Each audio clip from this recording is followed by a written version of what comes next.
오늘 말씀 제목 한번 따라해 보겠습니다. 이김의 방식. 이김의 방식. 우리가 사장에서는 두렵고 떨리고 있는 사도 요한 밤모섬에서 이제 노동일을 하고 마지막 죽음을 준비하고 있는 사도 요한, 많은 환난과 핍박 가운데 초대교회 성도들이 믿음을 지켜가면서 목숨을 걸고 믿음을 지키고 죽으면 죽으리라 신앙을 가지고 우리는 예수 그리스도를 배신할 수 없다. 예수님이 진짜 우리의 삶의 주인이다. 황제가 주인이 아니다. 라는 것을 생명을 걸고 지키면서 죽이면 죽여라. 그래서 끌려가고 옥에 갇히고 또 사자의 밥이 되기도 하는 그런 상황. 그래서 하나님께서 먼저 사도 요한에게 보여줬던 것은 하늘 보좌를 보여줬어요. 하늘 보좌를 네가 봐라. 하나님이 살아계시지?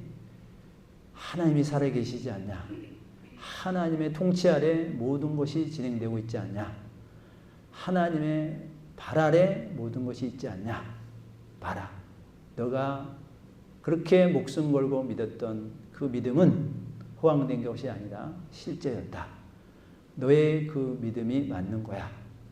그리고 같이 함께 신앙생활하고 있는 초대교회 많은 성도들 배신하지 않고 그 믿음의 길을 걸어가고 있는 그들이 맞는 길을 가고 있는 거야. 복된 길을 가고 있는 거야. 영생을 위한 길을 가고 있는 거야. 라고 하면서 하늘 보좌를 보여주셨어요. 하늘 보좌의 주변에 24장로들이 하나님을 경배하고 찬양했어요. 거룩하다 거룩하다 거룩하다 전능하신 이여 이제도 계시고 전에도 계셨고 장차 올 뿐이다 라고 말씀하고 있어요. 그분이 진짜 하나님이다 라는 것을 분명하게 이야기하면서 올려드리고 있어요. 찬양하고 경배하고 있어요. 내 생물은 이 모든 피조물의 대표자들이다 그랬어요. 24장로는 믿음의 산 증인들, 믿음으로 산 대표자들이다 그랬어요. 그들이 하늘에서 뭐 했어요? 하나님을 경배했어요. 찬양했어요. 천상의 예배를 드리고 있었어요. 그러면서 24장로들은 자기 머리 위에 쓴 금관을 주님 앞에 내려놨어요. 우리는 이걸 쓸 자격이 없습니다. 나의 나된 것은 예수님의 은혜지 내가 무슨 이걸 쓸 자격이 있습니까? 그러면서 내려놨어요. 우리됨을 인간적인 것들을 내려놓는 게 진정한 예배의 본 모습이 되어야 될 줄 믿습니다. 자꾸 나에게 계급장을 달아달라고 자꾸 나에게 덕지 더 하나 뭐라도 붙여달라고 우리는 하나님 앞에 요구하는데 그게 참 예배가 아니야. 진짜 너의 너됨이 어디에 있는지 봐라. 그 실체를 알고 나면 우리는 하나님 앞에 납작 엎드릴 수밖에 없어 라는 것을 깨닫게 해주는 거예요. 아멘. 사도 요한이 하나님의 보좌와 하나님을 보고 주변에 하나님을 찬양하는 것을 보고 사도 요한이 보고 싶은 한 분이 또 계셨어요. 바로 예수님이었어요. 왜 예수님은 안 계시지? 왜 예수님은 안 보이실까? 라는 한쪽의 마음에 궁금증을 가지고 이제 5장에 들어갑니다. 5장 1절에 보니 내가 보매 보좌에 앉으신 이의 오른손에 두루마리가 있으니 안팎으로 썼고 7 인으로 봉하였더라 라고 말씀하고 있어요. 오른손에 하나님의 보좌에 앉으신 이 하나님이잖아요. 하나님의 오른손에 두루마리 책이 있어요. 두루마리 책. 이게 오른손이다라는 것은 주권과 능력을 상징하지 않습니까? 하나님의 그 능력의 손 위에 두루마리 책이 있어요. 근데 안팎으로 빽빽하게 써져 있다라는 거예요. 안팎으로 빽빽하게 어떤 글들이 써져 있는데 이 빽빽하게 써져 있다라는 것은 어떠한 것도 거기에 대해 그 기록에 더하거나 뺄 수 없다라는 거예요. 사람이 인위적으로 고칠 수 없다라는 거예요. 빽빽하게 기록된 두루마리 책. 자, 이 책 안에는 과연 어떤 내용이 써져 있을까요? 자, 우리가 이제 구약에 에스겔이나 또 다니엘서에 보면 이 선지자들을 통해서 하나님의 환상 중에 보여주는 내용 중에 비슷한 내용이 나와요. 자, 이게 보면은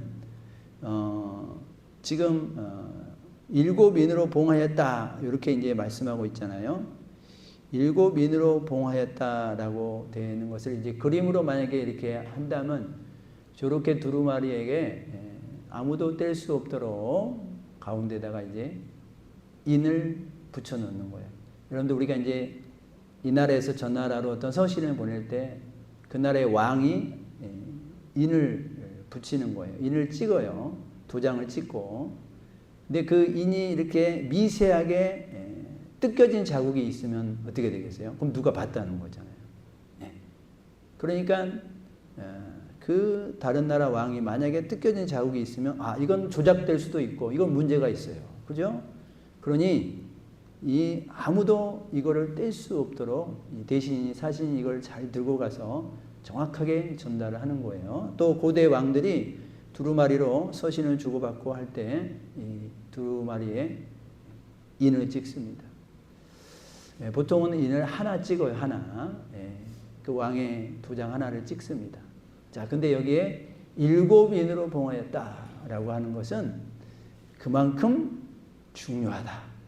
그만큼 함부로 뗄 수 없고 떼어서도 안 된다라는 그런 의미가 이 안에 담겨져 있어요. 자, 그러면 이 안에 어떤 내용이 써져 있었겠느냐? 우리가 다니엘서나 에스겔서를 한번 보면은 다니엘에 이렇게 하나님의 환상을 보여주면서 이게 내가 내게 알게 하리니 이 환상은 정한 때의 끝에 관한 것이라 하면서 이게 하나님의 임박한 어떤 것들이 정한 때 하나님의 때에 오는데 끝에 온다. 결국 우리가 생각하는 이 말세, 성경이 어느 때 말세가 되겠다라고 징조를 말씀해 주신 게 있잖아요. 그 말세 끝에 분명히 이 사건이 올 것이다 라고 한 것이고, 에스겔에서는 에스겔 선지자를 통해서 그 안에 두루마리 책이 있더라. 그가 그것을 내 앞에 펴시고 그 안팎에 글이 있는데 그 위에 애가와 애국과 재앙의 말이 기록되었더라 라고 하면서 그 내용을 일부 말씀해 주고 있어요. 자, 그래서 이 안에 애가와, 애가는 여러분들 슬프리 했잖아요. 슬픈 노래, 애곡, 슬프게 우는 거예요. 재앙, 왜 재앙이 내려? 심판의 재앙이 내리는 거예요. 심판의 재앙. 그러니까 이 책 안에는 마지막 때 심판에 관한 메시지가 담겨져 있다라는 거예요. 이 땅에 임할 슬픔, 재앙, 심판. 여러분들 반드시 심판은 있는 줄 믿으시기를 주의 이름으로 축원드립니다. 반드시 심판은 있는 거예요. 여러분, 심판은 악인의 입장에서 보면은 멸망이고 지옥이지만 의인의 입장에서 보면 심판의 날이 구원의 날이 될 줄 믿습니다. 그래서 우리는 요한계시록을 보면서 두렵고 떨림으로 보지만 또 한편으로는 우리가 우리가 믿음으로 살아가는 이 길, 결국은 하나님이 심판하실 때 우리는 구원의 길로 인도하시지라는 그 말씀을 여러분들이 들을 수 있으시기를 주의 이름으로 축원드립니다. 이 7인으로 봉인된 책은 아무나 떼거나 펼 수 없어요. 그런 자격을 아무에게나 주지 않는데, 자, 2절에 보니까 같이 한번 읽어봅니다. 또 봄에 힘 있는 천사가 큰 음성으로 외치기를 누가 그 두루마리를 펴며 그 인을 떼기에 합당하냐 하나. 자, 이 힘센 천사니까 하늘에서도 지위가 있는 천사예요. 지위가 있는 천사가 큰 소리로 외칩니다. 누가 그 두루마기를 펼 수 있고 누가 그 인을 뗄 수 있냐? 그 떼기에 합당한 분이 누구냐? 이렇게 큰 소리로 외치는 거예요. 다시 말하면 누가 이 역사의 주인이냐? 누가 역사의 주관자냐? 라는 것을 묻고 있는 질문인 거예요. 그러면서 3절에 하늘 위에나 땅 위에나 땅 아래에 능히 그 두루마기를 펴거나 보거나 할 자가 없더라. 이 힘센 지위 있는 천사가 뭐라냐면 없다는 거예요. 이 두루마기 책을 펼 사람이 없다. 그 인을 뗄 사람이 없다는 거예요. 아무도 없다. 하늘 위에 수많은 천군 천사가 있어도 지위 있는 천사들도 이걸 못 떼는 거예요. 땅 위에 아무리 훌륭한 사람이 있고 선지자들이 있고 다니엘, 에스겔, 이사야, 에레미야 그들이 있다고 해서 그들이 뗄 수 있는 게 아니다 이거예요. 땅 아래에도 없고 아무도 없다. 그러면서 14절에 같이 읽어봅니다. 그 두루마기를 펴거나 보거나 하기에 합당한 자가 보이지 아니하기로 내가 크게 울었더니. 여러분들 사도 요한이 이 두루마기를 뗄 뿐이 없다 그러니 눈물이 나는 거예요. 크게 그냥 울었다가 아니라 크게 울었다. 아 도대체 뭡니까 이거? 이 두루마리 책이 열려야 진짜 이 두루마리 책을 뗄 분이 나타나야 그래야 내가 믿고 있었고 내가 알고 있었고 내가 우리 성도들에게 그렇게 가르쳤던 그런 일들이 이제 열릴 텐데 뗄 분이 없다고? 자, 그러면 요한의 생각에 어떤 생각이 들어지겠습니까? 아, 그러면 지금 눈에 보여지고 있는 이런 악한 자들이 역시 이것까지 장악하고 있는 건가? 지금 고통받고 있는 우리의 성도들이 계속해서 고통을 끝까지 당하고 있어야 되는 건가? 승리를 맞이하게 될 승리를 기대하고 있는 승리 가운데 소망을 가지고 있는 우리 성도들의 그 기대는 도대체 물거품이 되는 건가? 그러면서 성도들의 얼굴이 스쳐 지나가는 거예요. 그러면서 우는 거예요. 자기는 전심으로 진심으로 하나님의 살아계심을 믿고 예수 그리스도를 믿고 그걸 가르치고 그걸 실천하며 살았는데 역사의 주관자가 없다고? 그러면 내 믿음이 뭐가 되는 거야? 다 이거 수포로 돌아가는 거 아니야? 그런 아픔의 눈물이기도 하면서 또 동시에 절대로 포기할 수 없는 현실에 대한 결연한 의지가 담겨있는 눈물이기도 한 거예요. 여러분, 요한의 이 눈물, 이 울음,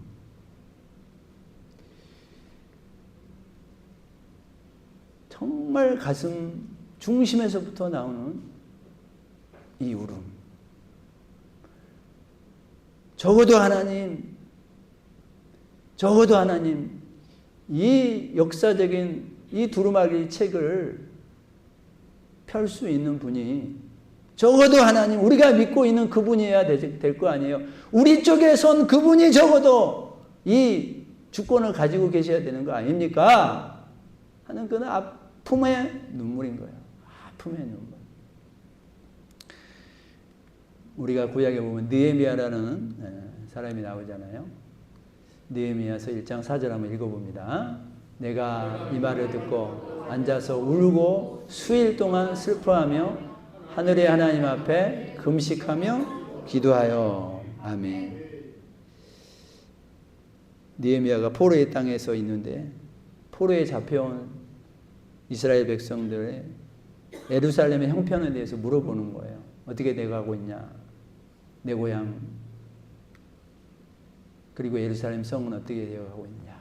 그랬더니 그들이 뭐라고 그러냐면 예루살렘의 형편은 아주 열악하고 예루살렘의 성은 다 회파되고 그 성문은 다 불타버렸습니다. 이 소식을 들은 거야. 이 소식을 듣고 어떻게 했다고요? 앉아서 울고 수일 동안 슬퍼하고 하나님 앞에 금식하고 기도했다. 여러분, 울어야 할 때 울 수 있는 신앙을 가지시기를 주님의 이름으로 축원드립니다. 느헤미야의 눈물은 인간적으로 아무런 희망도 보이지 않는 현실로부터 참 처절한 울음인과 동시에 그의 눈물은 절대로 이 민족의 현실을 포기할 수 없다는 결연의 눈물이기도 한 거예요. 두 가지가 섞여 있는 거예요. 눈물 속에는 항상 두 가지가 섞여 있어요. 아픔의 눈물, 그러나 이걸로 포기할 수 없어. 그러나 이걸로 주저앉을 수만은 없어. 다시 힘을 내서 우리 하나님의 도움을 받고 다시 힘을 내서 신앙생활을 재건해야지 라고 하는 결연한 눈물이 이 안에 섞여 있다라는 거예요. 그래서 여러분, 하나님이 이 느헤미야의 눈물을 보고 이제 새로운 일을 시작하는 거고, 이스라엘의 포로 귀환의 계획이 이 한 사람의 눈물로 시작되고 있다는 사실을 여러분들이 잊지 않기를 주님의 이름으로 축원드립니다. 여러분, 우리도 많은 상황과 현실 앞에서 울 수밖에 없는 상황들을 만날 때가 있어요. 그때 여러분들 울어야 합니다. 그때 울어야 되는 거예요. 절망의 현실 앞에서, 고난의 역경과 현실 앞에서 울어야 되는 거예요. 또 우리 믿음의 사람들은 세상에서 하나님의 영광이 감추어지고 하나님의 영광이 땅에 떨어지고 하나님의 이름이 훼손되고 하나님의 이름이 모독받는 것에 대해서 울 수 있는 그런 믿음을 가지시기를 주의 이름으로 축원드립니다. 기독교가 개독교라고 비꼬고 조롱받고 많은 믿는 사람들이 치욕을 받고 같이 도매금으로 넘어가고 있는 이 아픈 현실 앞에서 우리가 기도해야 됩니다. 울어야 됩니다. 우리 한국의 교회들이 빛과 소금이 되지 못하고 정직과 성실로 살아가지 못하고 주님의 향기와 편지가 되지 못하고 있는 그런 교회, 또 그런 우리 개인 자신들을 위해서 우리는 안타까워하면서 하나님 앞에 기도해야 될 줄 믿습니다. 여러분은 무엇을 위해서 울고 있나요? 여러분들은 울기는 하고 있는 겁니까? 울고 있다면 도대체 무엇을 위해서 울고 있습니까? 그 사람의 우는 것을 보면 그 사람의 믿음의 진가가 나오는 거예요. 그 사람이 뭐 때문에 지금 울고 있는가? 그게 그 사람의 신앙관이에요. 그게 그 사람의 인생관이에요. 인생관.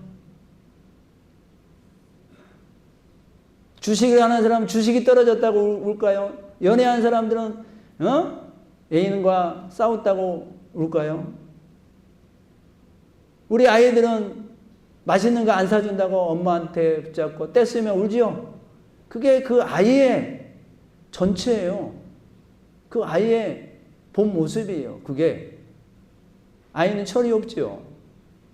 그러니까 그렇다 치더라도 여러분 뭐 때문에 울고 있냐 이거예요. 진짜 울고 있기나 하는 거냐 말이에요. 우리가 진짜 하나님을 믿고 의지하고 있다면 내 신앙이 자라지 못하는 것에 대해서 애통하고 있느냐라는 거예요. 내가 영적으로 깨어있지 못하는 것에 대해서 아파하고 있느냐 이거예요. 내가 기도해야 되는데 기도하지 못하고 있는 나를 보면서 아파하고 있냐 이거예요. 내가 다른 사람은 기도하고 있는데 내가 잠만 자고 있는 거 아니야. 내가 세상의 가치관으로 쌓여가지고 교회에 나오는 것을 손해라고 여기고 있는 거 아닌가 라고 생각하고 있다면 우리가 아파해야 되죠. 기도해야 되죠. 울어야 되죠. 여러분, 또 반대로 내가 어떤 사람이 화나 있는 것을 보면 무엇 때문에 화를 내고 있는가를 보면 그 사람의 본 모습을 알 수 있어요. 여러분들, 우리가 화를 내는데 무엇 때문에 화를 내고 있는가 한번 자기 자신을 생각해 보세요. 나는 고작 이것 때문에 화를 내고 있어요. 내가 정말 예배에 늦게 와서 안타까운 것 때문에 내 자신 때문에 내가 화를 내고 있으면 얼마나 좋을까요? 그거 아니야. 내가 늦게 왔는데 나를 사람들이 좋아 안 해줘. 그것 때문에 고작 화를 내고 있어. 지가 늦게 와가지고 무슨 칭찬 받으려고 그래요. 교회 왔는데 땀을 뻘뻘 흘리고 왔는데 교회 와서 더워. 그것 때문에 고작 화를 내고 있어. 여러분, 우리 뭐 때문에 화내고 있어요? 밥 먹는데 자기 입에 맞지 않는 반찬이 있어. 그것 때문에 화를 내고 있어요. 우리는 고작 그런 것 때문에 화내고 있지 않냐, 이 말이에요. 사랑하는 성도님들, 본질의 생명을 걸고 비본질적인 것은 다 자유하시기를 주의 이름으로 축원드립니다. 본질 때문에 울어야 됩니다. 본질 때문에. 여러분, 전도합시다. 예배 때 일찍 옵시다. 이런 걸로 인해서 혹시 불편합니까? 화납니까? 여러분의 신앙이에요. 그게 여러분의 신앙. 만약에 그렇다면 기도합시다. 기도에 나옵시다. 우리 섬깁시다. 우리 굳은 일 집사님부터 합시다. 이 말에 여러분들 화납니까? 화장실 청소 우리 장로님부터 하세요. 그러면 그 말 듣고 혹시 화납니까? 우리 권사님들 하세요. 혹시 화납니까? 그게 나의 신앙입니다. 그게 나의 신앙. 여러분, 제가 교회 올 때 이쁜 옷 입고 오라 그러죠? 예쁜 옷 입고 오라고 제가 말씀드리잖아요. 오늘 자기 옷 한번 보세요. 왜 예쁜 옷 입고 오라고 그런지 아세요? 여러분의 옷차림이 그 자리를 말해주는 거예요. 내가 시장에 가는 옷 입으로 오면 여기가 시장인 거예요, 여러분. 나는 시장으로 생각하고 예배 드리러 온 거야. 그게 맞아요? 그게 우리의 진짜 모습이냐 이거예요. 그래서 제가 예쁜 옷 입고 오라고 그러는 거예요. 제일 좋은 옷, 비싼 옷이 아니에요. 좋은 옷, 깨끗한 옷 입고 오라고요. 네? 비싼 옷 사달라고 떼쓰지 마시고, 내가 하고 온 모습이 그곳을 말해주는 거예요. 우리 앞에 서는 사람들도 다 최대한 예식의 모습을 하고 오셔야 돼. 왜? 사람들한테 잘 보이려고 하는 건 둘째예요. 하나님 앞에 나오는 거잖아요. 하나님 앞에. 그래서 여러분들 안 보이는 것도 다 여러분들 하셔야 돼. 안 보이는 거 하라는 뜻이 뭐냐면, 여러분들, 내가 신발 속에 양말은 안 신고 올 수도 있어요. 안 보이잖아요. 다 신고 오세요. 안 보이는 거. 속옷도 다 정갈하게 입고 오시라고요. 속옷도. 우리는 안 보여. 우리는 안 봐요. 봐도 누가 뭐라 그러지도 않고. 하나님이 보시니까. 마음이 옷에 다 가는 거예요. 마음이 물질에 다 가는 거예요. 마음이 있는 곳, 마음이 있는 곳. 네 보물이 있는 곳에 네 마음이 있다 그랬잖아요. 마음이 있는 거예요.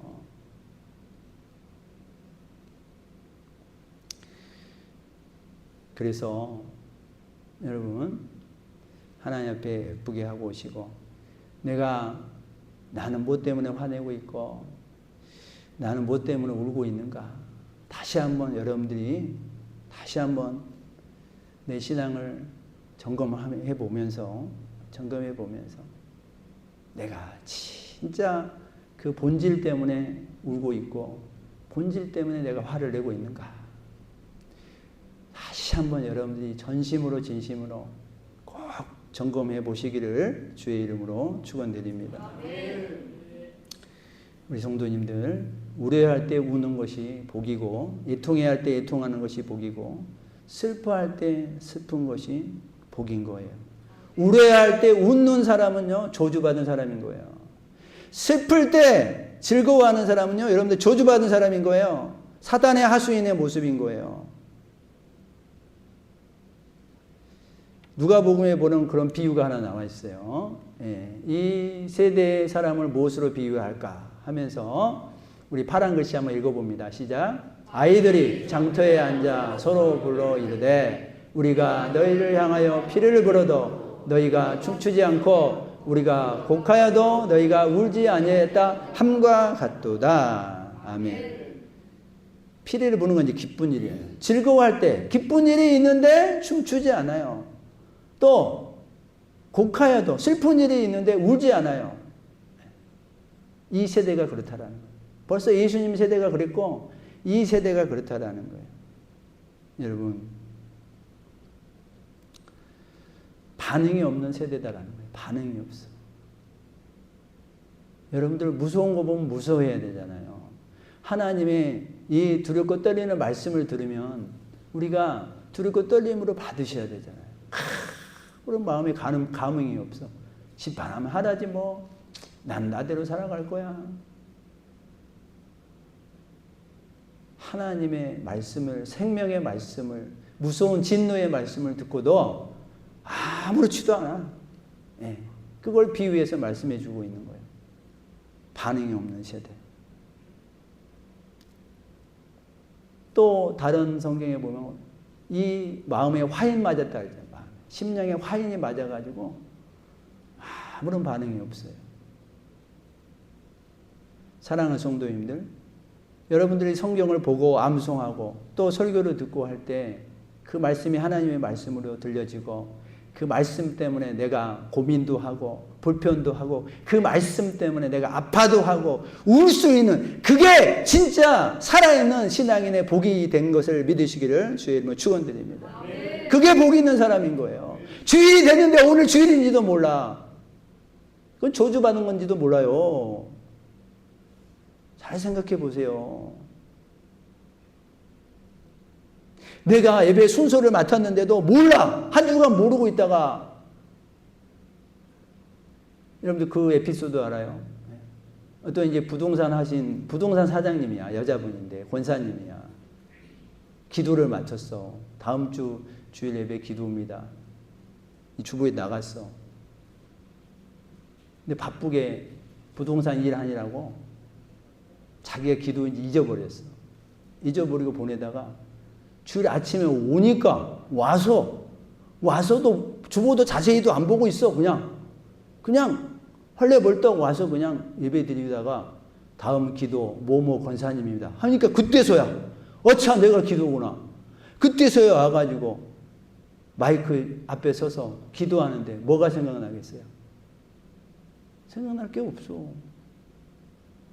그러면서 자기 머릿속에 있는 건 오직 부동산으로 말미암은 땅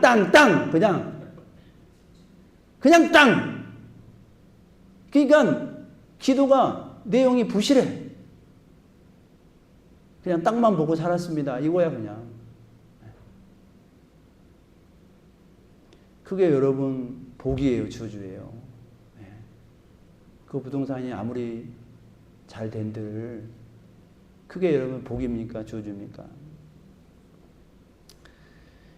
하나님의 말씀 앞에 또 그 말씀을 말미암은 내 안에 성령님이 이렇게 저렇게 여러분들을 인도할 때 그 인도함에 여러분들이 바르게 반응하시기를 주의 이름으로 축원드립니다. 내 안에 오늘 하나님 말씀 들으니까 내 가족을 사랑하라 그러네. 그럼 내가 사랑해야지. 그럼 사랑하기 위해서 내가 사랑한다는 말부터 해볼까? 사랑하니까 내가 선물이라도 하나 사줄까?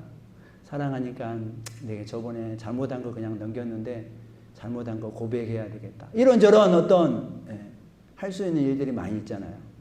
그러니까 하나님이 사랑하라는 마음을 주었는데 어떻게 해요? 예배 끝나면서 아니야 내가 그렇지. 내가 왜 그렇게 말을 해? 나는 그냥 이전에 한 대로 그냥 살 거야.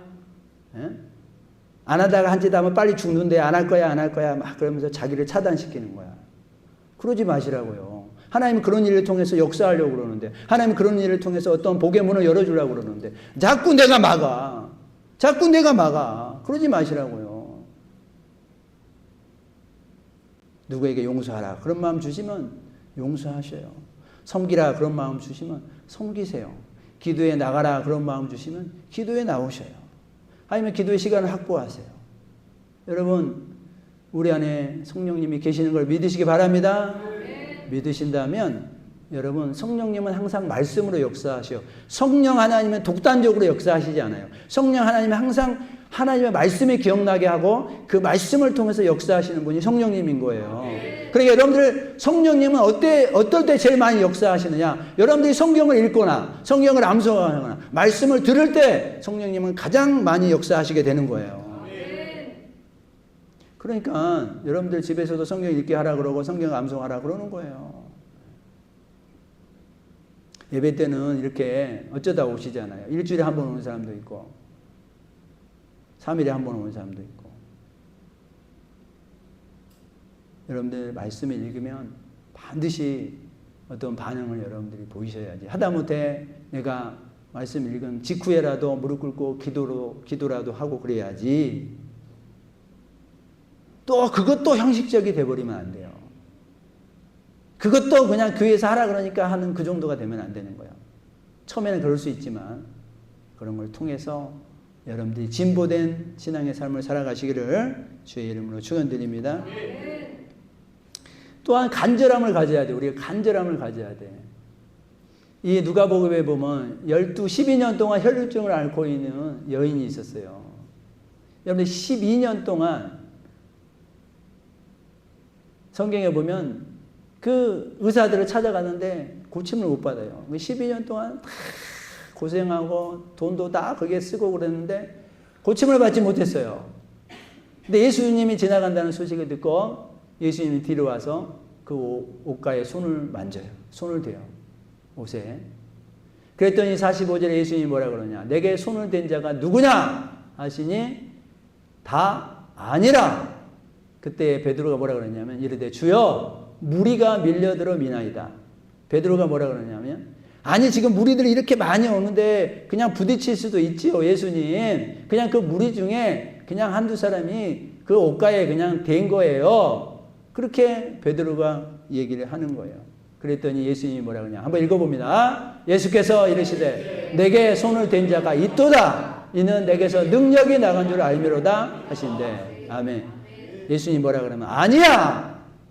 그냥 그렇게 스쳐가듯이 된 게 아니야. 지금 나의 옷자락을 만진 이 어떤 사람은 그냥 밀려들어서 부딪힌 게 아니라 내게서 능력이 나갔어 라고 하는 것은 우리가 이제 이전에 이 여인의 내용을 보면은 이 여인이 어디를 가도 고침을 못 받았잖아요. 그래가지고 정말 예수님의 옷자락에서 만지면 고칠 수 있겠지라는 간절함을 가지고 만졌다 그랬어요. 근데 누구만 알아요? 이 여인만 아는 거예요. 거기 사람들은 그 무리들은 아무도 몰라요. 누구만 알아요? 여인과 예수님만 아는 거야. 예수님이 아니다 이거야. 아니다. 내게서 능력이 나갔어. 여러분들 그 간절함으로 주님 앞에 나오고 간절함으로 주님을 만지기를 원하고 간절함으로 주의 말씀을 듣기를 원하는 사람에게는 하나님의 은혜와 능력이 여러분들에게 내려줄 줄 믿습니다. 간절함이 회복돼야 되는 거예요. 간절함이. 울음이 회복되고 간절함이 회복돼야 되는 거예요. 그 처절하고 간절한 눈물 앞에서 회복의 씨앗이 싹트게 되는 거고 그 눈물을 보일 때 우리 하나님이 일하기 시작하게 될 것을 믿습니다. 자, 5절에 보니까 5절로 넘어가면 장로 중에 한 사람이 내게 말하되 울지 말라. 지금 요한이 울었잖아요. 울지 말라. 유대 지파의 사자 다윗의 뿌리가 이겼으니 그 두루마리와 그 7인을 떼시리라. 자, 장로 중에 대표자 한 사람이 요한을 향해서 울지 마. 크게 울었다고 그랬잖아요. 울지 마. 유대 지파의 사자 다윗의 뿌리 그분이 있는데 그분이 이 두루마리와 7인을 떼실 분이야 라고 얘기를 해주는 거예요. 유대 지파의 사자 다윗의 뿌리 누구겠어요? 예수 그리스도입니다. 예수 그리스도 그분이 떼실 거야. 그래서 이제 눈을 들어서 다시 자세히 봅니다. 내가 또 보니 보좌와 내 생물과 장로들 사이에 한 어린 양이 서 있는데 일찍이 죽임을 당한 것 같더라.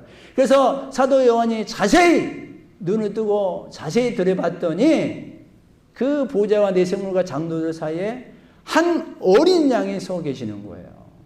어린 양이 서 계시는 거예요. 요한이 놀란 거예요.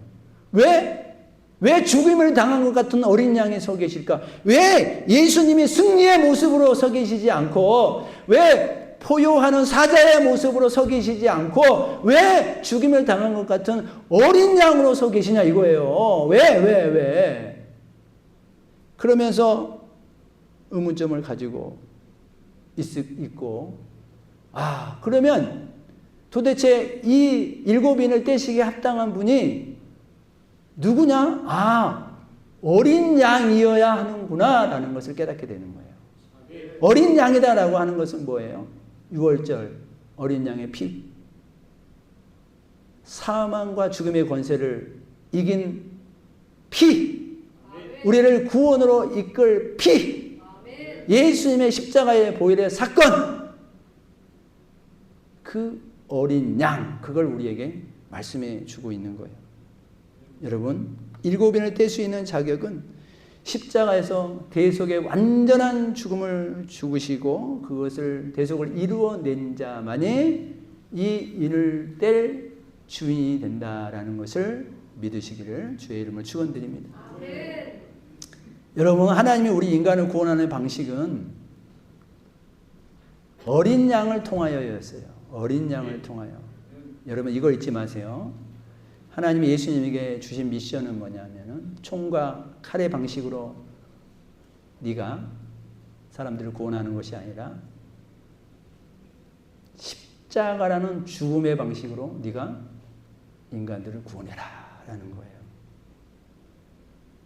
세상을 사랑으로 섬기고 자기 생명을 주는 방식으로 구원해내라 라는 거예요. 이게 여러분의 성경의 핵심입니다. 성경을 아무리 많이 보고 신앙생활을 20년, 30년 다녔어도 이 핵심을 모르고 그냥 복받기 위해서 다니고 그냥 하나님을 수단으로 여기면서 내가 잘되기만을 바라보면서 신앙생활 하는 사람들이 얼마나 많습니까? 30년 다녔으면 뭐예요? 이 핵심을 모르고 다니는 사람들. 자기가 성공하기 위해서 하나님은 심부름꾼이야? 하나님은 수단이야? 여전히 여러분들도 그런 마음으로 혹시 가지고 계십니까? 아닙니다. 여러분들, 주님의 승리의 길과 방식은 어린 양을 통하여서요. 이 원리를, 이 성경의 원리, 이 십자가의 원리, 이 하나님의 원리, 이거를 여러분들이 꼭 잊지 않기를 주의 이름으로 축원드립니다. 여러분, 그래서 나는 죽고 예수님으로 사는 거예요. 내가 죽어야 예수님이 사는 거예요. 내가 죽지 않으면 나를 통해서 절대 예수님이 살아나지 못합니다. 여러분, 우리는 승리만 좋아해요. 승리만 좋아해. 우리 이 땅의 사람들이 다 승리 좋아하죠. 이기는 거 좋아하죠. 성공 좋아하죠. 출세하는 거 좋아하죠. 다 승리 안 좋은 사람이 누가 있어요? 여러분들. 그러나 그렇게만 알고 있으면 우리는 미신적인 신앙생활을 하고 있는 거예요. 미신적인 신앙생활. 그것만 알고 끝나면 안 되고 그 방식을 알아야 돼요. 방식. 승리의 방식. 승리만 좋아하지 말고 승리의 방식, 승리의 원리를 우리가 잊지 않아야 돼요. 승리의 원리. 요한복음 12장 24절 읽습니다. 시작. 하늘의 밀이 땅에 떨어져 죽지 아니하며 하나를 그대로 있고 죽으면 많은 열매를 맺느니라. 아멘. 죽어야 열매 맺는 방식이에요. 죽어야 열매 맺는 거예요. 죽지 않으면 열매를 맺지 못해요. 이게 기독교의 열매 맺는 방법이에요. 이게 여러분과 제가 하나님 앞에 은혜 받는 방법이고 원리인 거예요. 내가 죽어야 되는 거예요. 내가 살아서는 절대 나를 통해서 하나님의 어떤 은혜와 역사가 나타나지 않습니다. 내 자아를 죽이시고 내 욕심을 죽이시고 내 야망을 죽이셔요. 그래서 하나님께서 다 죽은 나를 가지고 그렇게 해야 하나님께서 나를 통해서 역사하시게 될 줄 믿습니다. 아멘. 여러분들 물에 빠진 사람들 이렇게 구조해 주러 가면은 그 구조한 사람들이 하는 얘기가 뭔지 알아요? 힘이 남아 있는 사람들은 구조해 주는 사람을 머리끄댕을 잡고 누르고 그래서 같이 죽는다는 거예요. 같이 죽어요. 그러니까 구조하는 사람들이 어떨 때를 기다리는 줄 알아요? 힘이 빠져서 이제 꼬르륵 할 때를 기다려요. 죽어보면 안 되니까 꼬르륵 할 때를 기다렸다가 딱 타이밍을 보는 거예요. 이때다. 그때 가는 거예요. 그때 딱 가면 힘이 없으니까 이 사람은 이 구조하는 사람들에 의해서 그냥 가만히 있어. 내가 얹히면 얹은 대로 그냥 가만히 있어. 내 머리카락을 누를 힘이 없어. 그냥 가만히 있는 거예요. 그러면 구조를 받는 거예요. 여러분들 우리가 하나님 앞에 내 힘을 다 내려놓고 내가 생각하고 있는 인간적인 다 내려놓고 하나님 앞에 그 내 내 안에 도화지를 다 계획들을 다 지우고 하나님 앞에 설 때 우리 하나님이 시작하고 함께 하시고 그 안에 많은 하나님의 그림들을 거기서 그려나가고 결국은 완성시켜 나가시는 거예요. 아멘. 여러분 힘을 빼셔야 돼요. 나를 죽여야 돼요. 내 자아를 죽여야 돼요. 말씀을 마칩니다. 내가 죽어야 이기는 방식, 내가 죽어야 열매 맺는 방식. 네. 그래서 성경은 고난 없는 영광이 없다고 합니다. 여러분들 내가 죽지 않으면서 다른 사람한테 죽으라고 얘기하지 마세요. 정말 힘들 때가 언제 때 알아요? 자기는 죽지 않으면서 왜 목사님은 안 죽어요? 왜 장로님은 안 죽어요? 그런 얘기하는 사람들. 그러나 진짜 죽는 사람은요 그런 얘기도 안 해요. 진짜 희생하고 헌신하고 죽는 사람은요 그런 얘기도 안 해요. 어설피 죽어 있는 사람들이 그런 얘기 하는 거야. 지는 안 죽으면서, 지는 안 하면서 다른 사람들 이래라 저래라 간섭하고 이러니 저러니 간섭하고 이러니까 안 되지 저러니까 안 되지. 그런 사람들 한 명도 없기를 주의 이름으로 축원드립니다.